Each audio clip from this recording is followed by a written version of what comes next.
Hello friends, educational fact channel में आपका स्वागत है। हाजिर आपके लिए आज की एक नई वीडियो को लेके। इस वीडियो में हम 100 क्वेश्चन आपके साइको के डिस्कस करने वाले हैं, जो आपके एनसीएफ से रिलेटेड रहने वाले हैं। काफ़ी इंपॉर्टेंट आपका ये टॉपिक हो जाता है। पिछले वीडियो में हमने आपका एनईपी डिस्कस किया था, उसको भी आप सभी ने बहुत प्यार दिया, क्योंकि वो भी आपका बहुत ही इंपॉर्टेंट टॉपिक था। और दूसरा उसी तरह से आपका एनसीएफ भी बहुत इंपॉर्टेंट हो जाता है, चाहे आपके डायरेक्टली इससे क्वेश्चन बने चाहे इनडायरेक्टली, लेकिन इससे क्वेश्चन आपका ज़रूर देखने को पेपर में मिलेगा। तो स्टार्टिंग के जो 50 क्वेश्चंस होंगे वो आपके बेसिक होंगे, जो आपकी एक समझ विकसित करेंगे, और जो नेक्स्ट आपके 50 रहेंगे वो आपको थोड़े से इससे लेवल अप किया है हमने उसमें, ताकि आपको एक जो आपकी समझ है वो भी उसमें विकसित हो सके। तो इसलिए 100 क्वेश्चन हम डिस्कस करेंगे इसमें। बाकी अगर अदर वीडियोज़ आपने अगर चेक नहीं की हैं, अभी तक नहीं देखी है, तो आप इस वीडियो के डिस्क्रिप्शन बॉक्स में जाके सब्जेक्ट वाइज़ आपको प्लेलिस्ट मिल जाएगी। वहाँ से जाके आपको history, polity, geography, economics, sociology, public ad सभी सब्जेक्ट से रिलेटेड प्लेलिस्ट अलग-अलग बनी है। उन वीडियोज़ को आप वहाँ से देख सकते हैं। तो चलिए स्टार्ट करते हैं फटाफट से आज की वीडियो। पहला क्वेश्चन है, एनसीएफ का पूरा नाम क्या है? तो इसकी फुल फॉर्म कई बार पूछ ली जाती है, तो ऑप्शन सी इसमें आपका राइट आंसर हो जाएगा, national curriculum framework. Option C आपका राइट आंसर है। एनसीएफ 2005 के अध्यक्ष कौन थे? तो अध्यक्ष थे इसके आपके प्रोफेसर यशपाल। ऑप्शन ए आपका राइट आंसर है। एनसीएफ 2005 का मुख्य नारा क्या है? तो इसका मुख्य जो नारा है वो आपका है, लर्निंग विदाउट बर्डन, यानी कि बिना बोझ के शिक्षा। ऑप्शन बी आपका राइट आंसर है। एनसीएफ 2005 के अनुसार शिक्षक की भूमिका क्या है? तो भूमिका है आपकी सुविधादाता की, यानी कि फैसिलिटेटर जो है वो आपका शिक्षक है अब। ऑप्शन बी आपका राइट आंसर है। एनसीएफ 2005 किस बात का विरोध करता है? समझने, खेलने, बात करने का तो नहीं करता, लेकिन आपका जो रटने का है वो ज़रूर करता है। रोट लर्निंग का जो है विरोध करता है। प्राथमिक स्तर पर शिक्षा का माध्यम क्या होना चाहिए? तो माध्यम इसमें आपका प्राथमिक स्तर पर मातृभाषा पे जो है वो जोर दिया जा रहा है। ऑप्शन बी आपका राइट आंसर है। एनसीएफ 2005 के अनुसार गणित पढ़ाने का मुख्य उद्देश्य क्या है? तो गणित पढ़ाने का मुख्य उद्देश्य आपका बच्चों की सोच का गणितीयकरण करना। ऑप्शन ए आपका राइट आंसर है। एनसीएफ 2022 किस शिक्षा नीति पर आधारित है? ये आपको पता होना चाहिए, काफ़ी इंपॉर्टेंट क्वेश्चन है ये। तो इसका ऑप्शन बी आपका राइट आंसर हो जाएगा, जो आपका एनईपी 2020 है। पिछली वीडियो में हमने डिस्कस किया है पूरा, वो आप देख सकते हैं वीडियो भी। इस वीडियो के डिस्क्रिप्शन बॉक्स में पूरी साइको की जो प्लेलिस्ट है वो आपको वहाँ पे मिल जाएगा, वहाँ पे आपको वीडियो जो है देखने को मिल जाएगी। एनईपी 2020 और एनसीएफ 2022 के अनुसार स्कूली ढांचा क्या है? इसमें कई बार एक ही चीज़ भी पूछी जा सकती है आपसे, कि एनसीएफ 2022 पूछ लिया या एनईपी 2020 पूछ लिया, तो आपका आंसर सेम ही रहेगा। ऑप्शन बी आपका 5+3+3+4। ऑप्शन बी आपका राइट आंसर है। फाउंडेशनल स्टेज, यानी कि बुनियादी स्तर में बच्चों की उम्र क्या है? जो आपकी फाउंडेशनल स्टेज रखी गई है आपकी एनईपी 2020 के अकॉर्डिंग, उसमें एज आपकी 3 से 8 वर्ष रखी गई है। ऑप्शन ए आपका राइट आंसर है। एनसीएफ 2005 के अनुसार स्कूल का माहौल कैसा होना चाहिए? तो ऑप्शन बी आपका इसमें राइट आंसर हो जाएगा। एक तो भयमुक्त और दूसरा आनंददायी जो है वो होना चाहिए। बच्चों की गलतियाँ क्या दर्शाती है? गलतियों के बारे में एनईपी 2020 में भी बात की गई है। तो ये आपका बच्चे कैसे सोचते हैं, इससे गलतियों से हमें ये पता चलता है। और ये भी आपका जो गलतियाँ हैं वो भी एक सीखने का हिस्सा होती है। तो ये आपका ऑप्शन बी इसमें राइट आंसर हो जाएगा। एनसीएफ 2005 किस निबंध से शुरू होता है? तो इसमें स्टार्टिंग में निबंध है आपका, सभ्यता और प्रगति, रविंद्रनाथ टैगोर ने लिखा है। ऑप्शन ए आपका राइट आंसर है। त्रिभाषा सूत्र का समर्थन कौन करता है? थ्री लैंग्वेज फार्मूला, ये आपका जो आपका एनसीएफ 2005 है, और जो आपका एनसीएफ 2022 है वो भी, और जो कोठारी आयोग है उसमें भी ये बातें कही गई थी त्रिभाषा सूत्र की। तो ऑप्शन डी इसमें आपका राइट आंसर जो है वो हो जाएगा। कक्षा में बहुत सी भाषाओं का होना क्या है? बहुत सी भाषाओं का होना आपका एक तरह से रिसोर्स है, एक संसाधन है। ऑप्शन बी आपका राइट आंसर है। एनसीएफ 2022 में बच्चों को कैसे सिखाने पर जोर दिया गया है? ये छोटे बच्चों के लिए है, पर बड़े बच्चों पे भी जो दूसरा मेथड है वो तो इम्प्लीमेंट हो सकता है। आप देख सकते हैं ऑप्शन जो आपका ए है वो राइट आंसर हो जाएगा। खिलौने तो छोटे बच्चे से खेलें, मतलब खिलौनों से छोटे बच्चों को सिखाएँगे, और खेल द्वारा जो है बड़े बच्चों को भी सिखा सकते हैं। तो आपका खिलौने और खेल द्वारा, ऑप्शन ए आपका राइट आंसर है। एनसीएफ के अनुसार पाठ्यक्रम कैसा होना चाहिए? तो पाठ्यक्रम आपका चाइल्ड सेंटर्ड होना चाहिए, बाल केंद्रित। ऑप्शन ए आपका राइट आंसर है। क्या एनसीएफ बच्चों को शारीरिक दंड देने का समर्थन करता है? तो ये बिल्कुल नहीं करता। ऑप्शन बी आपका राइट आंसर है। पर्यावरण अध्ययन किस कक्षा से शुरू होता है? ये छोटी क्लासेस के लिए है, कहाँ से आपका स्टार्ट होता है? तो ये आपका क्लास 3 से स्टार्ट होता है। जो आपका फर्स्ट और सेकंड में तो आपके मैथ और जो आपकी लैंग्वेज है उसमें ही इसको इंक्लूड कर दिया जाता है। एनसीएफ 2005 के अनुसार मूल्यांकन कैसा होना चाहिए? तो मूल्यांकन आपका सतत और व्यापक होना चाहिए। ऑप्शन बी आपका राइट आंसर है। शिक्षा बिना बोझ के रिपोर्ट कब आई थी?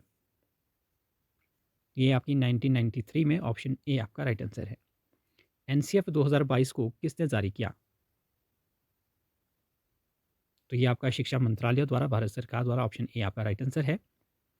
विद्या प्रवेश कितने महीने का प्रोग्राम है? तो ये आपका क्लास 1 के लिए है, 3 महीने का ये स्टार्टिंग में प्रोग्राम रहता है, ऑप्शन बी आपका राइट आंसर है। सामाजिक विज्ञान पढ़ाने का उद्देश्य क्या है? तो इसका उद्देश्य है समाज में आलोचनात्मक समझ विकसित करना, ऑप्शन बी आपका राइट आंसर है। समावेशी शिक्षा का अर्थ क्या है? तो समावेशी शिक्षा आपका सभी बच्चों को एक साथ पढ़ाना, चाहे वो कैसे भी हों। नेक्स्ट आपका है पाठ्य पुस्तक क्या है? तो पाठ्य पुस्तक भी एक आपका रिसोर्स है, सीखने का एक साधन है, ऑप्शन बी आपका राइट आंसर है। एनसीएफ 2022 के मसौदा समिति के अध्यक्ष कौन थे? तो ये आपके ऑप्शन बी इसमें राइट आंसर हो जाएगा, के कस्तूरी रंगन। नेक्स्ट आपका है एनसीएफ 2005 के अनुसार विज्ञान शिक्षण का उद्देश्य क्या है? इसका उद्देश्य है जिज्ञासा और सृजनात्मकता बढ़ाना, ऑप्शन ए आपका राइट आंसर है। कक्षा में शांति शिक्षा क्यों ज़रूरी है? ये ज़रूरी है आपके मूल्य और सहिष्णुता के विकास के लिए, ऑप्शन बी आपका राइट आंसर है। बच्चों के बस्ते का बोझ कम करने की सिफारिश किसने दी थी? ये आपकी यशपाल समिति ने, ऑप्शन ए आपका राइट आंसर है। एनसीएफ के अनुसार ज्ञान क्या है? ज्ञान आपका है जिसे बच्चे अपने अनुभव से बनाते हैं, रचनावादियों के अनुसार ये आपका रहता है, ऑप्शन सी आपका राइट आंसर है। पंचकोश की अवधारणा किस एनसीएफ में है? तो ये आपकी एनसीएफ 2022 में है, ऑप्शन बी आपका राइट आंसर है। क्या छोटे बच्चों को भारी होमवर्क देना चाहिए? तो ये तो बहुत ही ईजी हो गया, नहीं है, ऑप्शन बी आपका राइट आंसर है। एनसीएफ के अनुसार अंग्रेजी क्या है? तो अंग्रेजी आपकी है ग्लोबल लैंग्वेज है, ऑप्शन बी आपका राइट आंसर है, एक वैश्विक भाषा है। शिक्षक को कक्षा में ज्ञान को किससे जोड़ना चाहिए? तो ये आपका बाहरी जीवन से जोड़ना चाहिए, इस पे जोर दिया जा रहा है, ऑप्शन बी आपका राइट आंसर है। एनसीएफ 2005 में करके सीखना यानी कि लर्निंग बाय डूइंग पर जोर क्यों दिया गया है?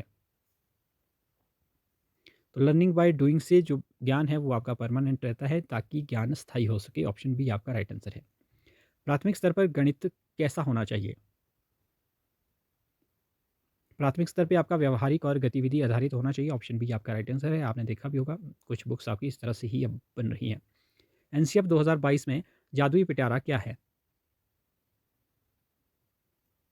ये आपका शिक्षण सामग्री का संग्रह है, यानी कि टीएलएम जो होते हैं, ऑप्शन बी आपका राइट आंसर है। संविधान की 8वीं अनुसूची का संबंध किससे है? तो 8वीं अनुसूची में आपकी भाषाएं दी गई है, ऑप्शन ए आपका राइट आंसर है। एनसीएफ 2005 के अनुसार कला शिक्षा का उद्देश्य क्या है? तो इसका उद्देश्य है सांस्कृतिक विरासत की पहचान करना, ऑप्शन बी आपका राइट आंसर है। एक अच्छी पाठ्य पुस्तक की विशेषता क्या है? इस तरह के क्वेश्चन आपने अपने ट्रेनिंग टाइम में काफ़ी किए होंगे। तो इसका राइट आंसर है उसमें बहुत सारे चित्र और गतिविधियाँ हो, ऑप्शन बी आपका राइट आंसर है। एनसीएफ 2005 में किस परीक्षा सुधार की बात की गई है? ये की गई है आपकी कक्षा 10 की परीक्षा ऐच्छिक हो, ऑप्शन ए आपका राइट आंसर है। एनसीएफ एफएस का पूरा नाम क्या है? तो इसका पूरा नाम आपका है, option B NCF for foundational stage, option B आपका राइट आंसर है। रटने की आदत को कैसे कम किया जा सकता है? ये किया जा सकता है रचनात्मक और गतिविधि आधारित शिक्षण से, ऑप्शन बी आपका राइट आंसर है। एनसीएफ के अनुसार बच्चे सबसे अच्छा कब सीखते हैं? तो बच्चे तभी सबसे अच्छा सीखते हैं जब वो सक्रिय होते हैं, ऑप्शन बी आपका राइट आंसर है। जेंडर के प्रति एनसीएफ का नज़रिया कैसा है? ये आपका समानता और संवेदनशीलता, ऑप्शन बी आपका राइट आंसर है, सी आपका राइट आंसर है। गृह कार्यों का उद्देश्य क्या होना चाहिए? तो गृह कार्य का उद्देश्य आपका सीखने का विस्तार, ऑप्शन बी आपका राइट आंसर है। एनसीएफ 2022 में 3 से 6 वर्ष के बच्चों की शिक्षा को क्या कहा गया है? तो इसे कहा गया है ECCE, early childhood care and education, option A आपका राइट आंसर है। यहाँ पे टिक जो है वो गलत लग गया।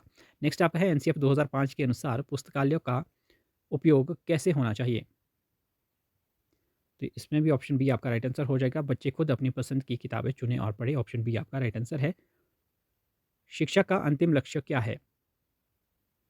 तो नौकरी पाना अंतिम लक्ष्य नहीं है, एक ज़िम्मेदार और अच्छा नागरिक बनना जो है बनाना, ये आपका शिक्षा का एक अंतिम लक्ष्य है। तो ऑप्शन बी आपका इसमें राइट आंसर है। यहाँ से आपके सैद्धांतिक और आलोचनात्मक प्रश्न जो है वो शुरू होते हैं, जिसमें आपका क्वेश्चन है पहला। क्वेश्चन है एनसीएफ 2005 में रचनावाद को ज्ञान के एक सिद्धांत के रूप में स्वीकार किया गया है। इसका तात्विक अर्थ क्या है? तो इसमें आपका ऑप्शन सी राइट आंसर हो जाएगा। ज्ञान का निर्माण बच्चे अपने अनुभवों और वातावरण के साथ अंतःक्रिया करके सक्रिय रूप से करते हैं। तो ऑप्शन सी आपका राइट आंसर है। नेक्स्ट है एनसीएफ 2005 में प्रणालीगत सुधार अध्याय में किस पर विशेष बल दिया गया है? तो ये दिया गया है आपका परीक्षा सुधार और शिक्षक शिक्षा में बदलाव। ऑप्शन बी आपका राइट आंसर है। प्रोफेसर यशपाल समिति की रिपोर्ट लर्निंग विदाउट बर्डन में बोझ का मुख्य कारण किसे माना गया है, जिसे एनसीएफ 2005 ने संबोधित किया? तो इसमें ऑप्शन बी आपका राइट आंसर हो जाएगा कि पाठ्यक्रम की संरचना जो समझ की जगह सूचना संचय पर जोर देती है। इसमें आप देख पाएंगे कि रेफरेंस दिया है कि बस्ते का वजन केवल एक लक्षण है, असली बोझ ना समझ पाने का है। तो ये भी सही बात है, ऑप्शन बी आपका इसमें राइट आंसर है। वैसे एनसीएफ 2005 के अनुसार आलोचनात्मक शिक्षा शास्त्र का क्या लाभ है? तो इसमें ऑप्शन बी आपका राइट आंसर होगा। यह सामूहिक निर्णय लेने और खुले विमर्श के माध्यम से छात्रों को पूर्वाग्रहों और अन्यायों पर सवाल उठाने में सक्षम बनाता है। नेक्स्ट है एनसीएफ 2005 में उल्लेखित ज्ञान की प्रकृति के संदर्भ में कौन सा कथन गलत है? तो इसमें गलत आपका ऑप्शन ए हो जाएगा, ज्ञान स्थिर और अंतिम है। ऐसा नहीं है, ऑप्शन ए आपका राइट आंसर है। नेक्स्ट है गणित शिक्षण में संकीर्ण लक्ष्य और ऊंचे लक्ष्यों के संदर्भ में एनसीएफ 2005 का क्या मानना है? Narrow aim versus higher aims में। तो इसमें ऑप्शन बी आपका राइट आंसर है। ऊंचे लक्ष्यों का अर्थ है बच्चे के संसाधनों को गणितीय रूप देना। ऑप्शन बी आपका राइट आंसर है। एनसीएफ 2005 के अनुसार भाषा शिक्षण में बहुभाषिकता रणनीति का क्या अर्थ है? तो इसमें ऑप्शन सी आपका राइट आंसर हो जाएगा कि कक्षा में मौजूद बच्चों की भाषाओं का प्रयोग शिक्षण अधिगम प्रक्रिया में एक संसाधन के रूप में करना। तो ऑप्शन सी आपका राइट आंसर है। नेक्स्ट क्वेश्चन है शांति शिक्षा को पाठ्यचर्या में शामिल करने का एनसीएफ 2005 का प्रस्ताव किस चिंता पर आधारित है? तो ये आधारित है आपका ऑप्शन सी इसमें राइट आंसर हो जाएगा, बढ़ती हुई हिंसा और असहिष्णुता का सामाजिक वातावरण। नेक्स्ट आपका है एनसीएफ 2005 के अनुसार मूल्यांकन का प्राथमिक प्रयोजन क्या नहीं होना चाहिए? तो इसमें ऑप्शन सी आपका राइट आंसर हो जाएगा। बच्चों को धीमे, कमज़ोर और बुद्धिमान के रूप में लेबल करना ये नहीं होना चाहिए। ऑप्शन सी आपका राइट आंसर है। एनसीएफ 2005 में कार्यों को शिक्षा का अभिन्न अंग बनाने की सिफारिश क्यों की? तो ये आपकी यह ज्ञान निर्माण, कौशल विकास और मूल्यों के अर्जन का एक माध्यम है। तो ऑप्शन बी इसमें आपका राइट आंसर जो है वो हो जाएगा। कला शिक्षा के संदर्भ में एनसीएफ 2005 की सिफारिश है कि इसे इसे पाठ्यचर्या का एक अनिवार्य विषय बनाया जाए। ऑप्शन सी आपका राइट आंसर है, कला शिक्षा को। नेक्स्ट है एनसीएफ 2005 के मार्गदर्शक सिद्धांतों में से एक है पाठ्यचर्या का संवर्धन, ताकि वह पाठ्यपुस्तकों से आगे जाए और बच्चों को बहुमुखी विकास के अवसर दे। ऑप्शन बी आपका राइट आंसर है। समावेशी शिक्षा के तहत एनसीएफ 2005 ने विशेष आवश्यकता वाले बच्चों के लिए क्या सुझाया? तो ऑप्शन सी इसमें राइट आंसर हो जाएगा। मुख्यधारा के स्कूलों में उनकी ज़रूरतों के अनुसार तंत्र में बदलाव और अनुकूलन। एनसीएफ 2022 और एनईपी 2020 में पंचकोश की अवधारणा किस प्राचीन भारतीय ग्रंथ से ली गई है? तो ये ली गई है ऑप्शन बी तैत्तिरीय उपनिषद से। ऑप्शन बी आपका राइट आंसर है। एनसीएफ 2022 के अनुसार विज्ञान में कोश का संबंध विकास के किस क्षेत्र से है? तो ये आपका है बौद्धिक और संज्ञानात्मक विकास। ऑप्शन सी आपका राइट आंसर है। एनसीएफ एफएस 2022 में 3 से 8 वर्ष के बच्चों के लिए शिक्षण शास्त्र का मूल आधार क्या है? तो ये आपका है प्ले बेस्ड और डिस्कवरी बेस्ड, आपका क्रीड़ा आधारित और खोज आधारित, ऑप्शन बी आपका राइट आंसर है। एनसीएफ 2022 के अनुसार माध्यमिक स्तर को किन 2 चरणों में विभाजित किया गया है? तो ये 2 फेज़ आपके हैं, एक है आपका 9th-10th, दूसरा 11th-12th है, ऑप्शन बी आपका राइट आंसर है। नेक्स्ट क्वेश्चन है एनसीएफ 2022 के तहत परख का जनादेश क्या है? तो ये हैं आपका सभी स्कूल बोर्डों के लिए मानक, मानदंड और दिशा निर्देश निर्धारित करना। एनसीएफ एफएस 2022 में भाषा साक्षरता के लिए किस दृष्टिकोण की सिफारिश की गई है? तो ये की गई है संपूर्ण भाषा दृष्टिकोण और संतुलित साक्षरता, ऑप्शन बी आपका राइट आंसर है। विकासात्मक लक्ष्य एनसीएफ एफएस 2022 में कितने निर्धारित किए गए हैं? तो ये आपके 3 हैं, ऑप्शन बी आपका राइट आंसर जो है वो हो जाएगा। नेक्स्ट क्वेश्चन है ईश्वर भाई पटेल स्मृति 1977 ने एनसीएफ 1975 की समीक्षा करते हुए किस अवधारणा को जोड़ा था? तो ये जोड़ा था ऑप्शन बी समाज उपयोगी उत्पादक कार्य, SUPW। नेक्स्ट आपका है एनसीएफ 2005 और एनसीएफ 2000 के बीच सबसे बड़ा दार्शनिक अंतर क्या था? इसमें आपका था ये 2000 वाला व्यवहारवादी और जो आपका 2005 वाला ये आपका रचनावादी है, ऑप्शन ए आपका इसमें राइट आंसर है। नेक्स्ट क्वेश्चन है प्राथमिक स्तर पर ईवीएस में विज्ञान और सामाजिक विज्ञान का विभाजन क्यों नहीं किया गया है? तो इसमें ऑप्शन सी आपका राइट आंसर हो जाएगा। बच्चा अपने पर्यावरण को समग्र रूप में देखता है, विषय के रूप में नहीं, इसलिए ऑप्शन सी आपका इसमें राइट आंसर जो है वो हो जाएगा। नेक्स्ट है एनसीएफ 2005 के अनुसार त्रुटियां सीखने का अभिन्न अंग है, क्योंकि वे बच्चों की वैचारिक समझ में खिड़कियां प्रदान करता है, ऑप्शन बी आपका इसमें राइट आंसर जो है वो हो जाएगा। एनसीएफ 2005 में क्रिटिकल पेडागोजी शब्द किस विचारक से प्रभावित है? ये आपकी है ऑप्शन सी पौलो फ्रायर से, ऑप्शन सी आपका राइट आंसर है।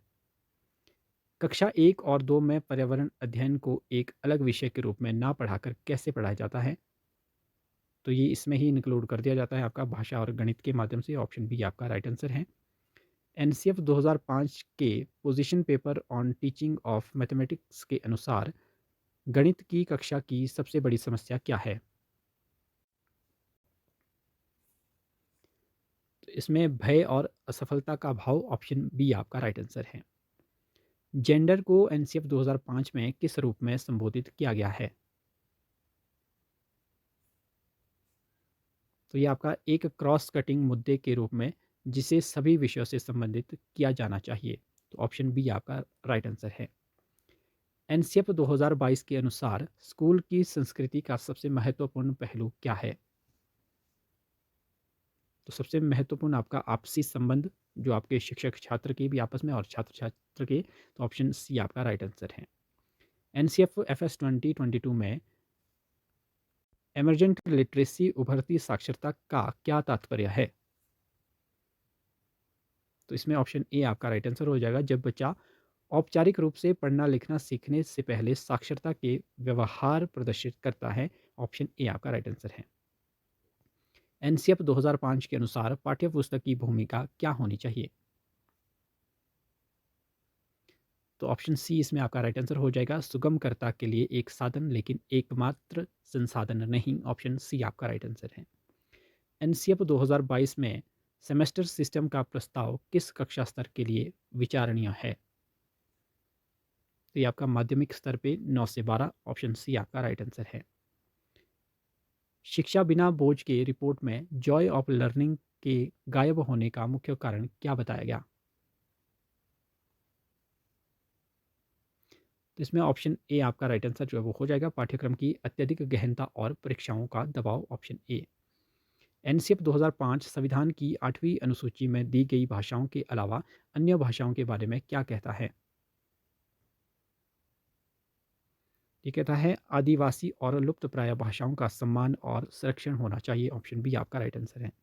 एनसीएफ 2005 के अनुसार सूचना को ज्ञान मानने से क्या होगा?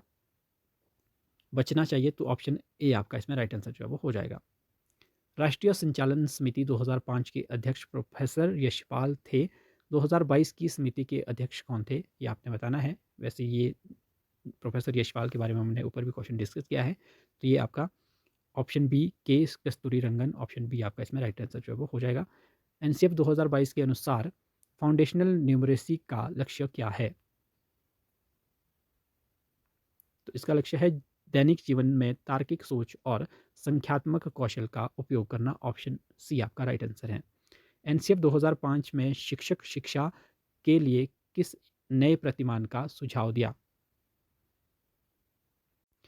इसमें आपका ऑप्शन बी राइट आंसर हो जाएगा कि शिक्षक को चिंतनशील अभ्यासी के रूप में तैयार करना, ऑप्शन बी आपका राइट आंसर है। त्रिभाषी सूत्र के कार्यान्वयन में एनसीएफ की प्रमुख चुनौती क्या रही है? इसमें हिंदी भाषा राज्यों में तीसरी भाषा का ना पढ़ाया जाना, ऑप्शन ए इसमें आपका राइट आंसर है। एनसीएफ 2005 के अनुसार शांति शिक्षा मूल्य है या कौशल? तो ये आपका ऑप्शन सी इसमें राइट आंसर हो जाएगा कि यह मूल्य, दृष्टिकोणों और कौशल का एक समुच्चय है, ऑप्शन सी आपका राइट आंसर है। हिडन करिकुलम क्या है जिसके प्रति एनसीएफ 2005 सचेत करता है?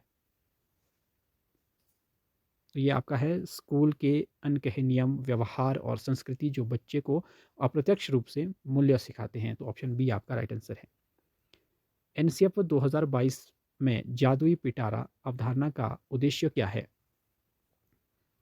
तो इसका उद्देश्य है 3 से 8 वर्ष के बच्चों के लिए स्थानीय खेल आधारित शिक्षण सामग्री उपलब्ध कराना, ऑप्शन बी आपका राइट आंसर है।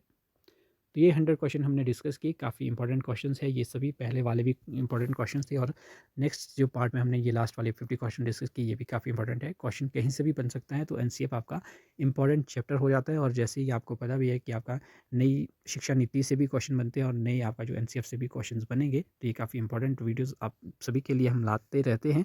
तो वीडियो को लाइक कीजिए, चैनल को सब्सक्राइब करें। मिलते हैं अगली वीडियो के साथ, तब तक के लिए बाय बाय।